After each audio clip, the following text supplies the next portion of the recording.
এই যে কলিহাটে আপনারা দেখা করলেন আইএসএফ এর পঞ্চায়েতের নির্বাচনের সময় যে সমস্ত কর্মীরা ফোন হয়েছিলেন তাদের পরিবারের সঙ্গে, হঠাৎ করে তাদের পরিবারের সঙ্গে দেখা করার কারণ কি? একটা ব্যাপার হচ্ছে, আপনারা জানেন যে এই পরিবারগুলো অত্যন্ত ক্ষতিগ্রস্ত পরিবার। কেন?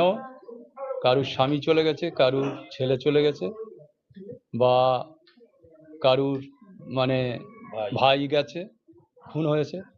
আপনারা জানেন পঞ্চায়েত নির্বাচনে যেভাবে দুই দলের মধ্যে সংঘর্ষ, তৃণমূল কংগ্রেসেরও 3 জন খুন হয়েছিল, এনাদের 4 জন আইএসএফ এর খুন হয়েছিল।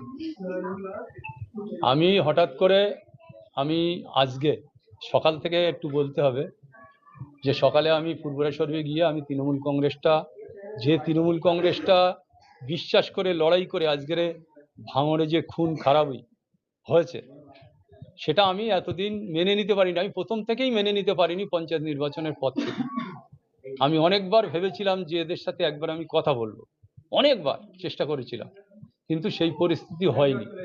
তাই আজকে সেই পরিস্থিতি হয়েছে। আমি তাদের সাথে দেখা করেছি, তাদের কাছে ক্ষমা প্রার্থনা করেছি যে যদি আমি ভুল করে থাকি। কিন্তু একটা জিনিস আপনারা জানবেন, আপনারা মিডিয়ার লোক, আপনারা সেদিনও ছিলেন, আমি সেদিন কিন্তু পঞ্চায়েত সমিতির অফিস থেকে বাইরে বেরোইনি। খুন হয়েছে মেলার মাঠে। যাই হোক, খুন সেটা খুন বলে খুন মেনে নিতে হবে, সেটা নিয়ে কোনো দ্বিমত আমার নেই। তাই আমি সেদিন থেকে মনে করছিলাম যে একবার এদের সাথে আমার দেখা করার প্রয়োজন আছে। তাই আমি আজকে সকালবেলা তৃণমূল কংগ্রেসটা রিজাইন করে আমি বলেছি যে এই তৃণমূল কংগ্রেস আর জীবনে করব না, বা এই কোনো দলের কোনো নেতা নেতৃত্বের সাথে আমার যোগাযোগ থাকবে না। যারা বিচার করতে পারে না, যারা মানুষের পরিষেবা দিতে পারে না, যারা মানুষ একটা খুন হলে তার বিচার করতে পারে না, সেই দলটা করা আমার পক্ষে আর সম্ভব নয়। তাই আজকে আমি শহীদ পরিবারের কাছে এসে তাদের কাছে, আমি সবার কাছে আমি আমার ক্ষমা চেয়ে নিয়েছি। আমার ভুল হলে, আমার অন্যায় হলে, যে তানারা বলেছেন যে যা না আমরা মেনে নিয়েছি, আমরা ক্ষমা করে দিয়েছি, আমরা আপনাকে ক্ষমা করেছি।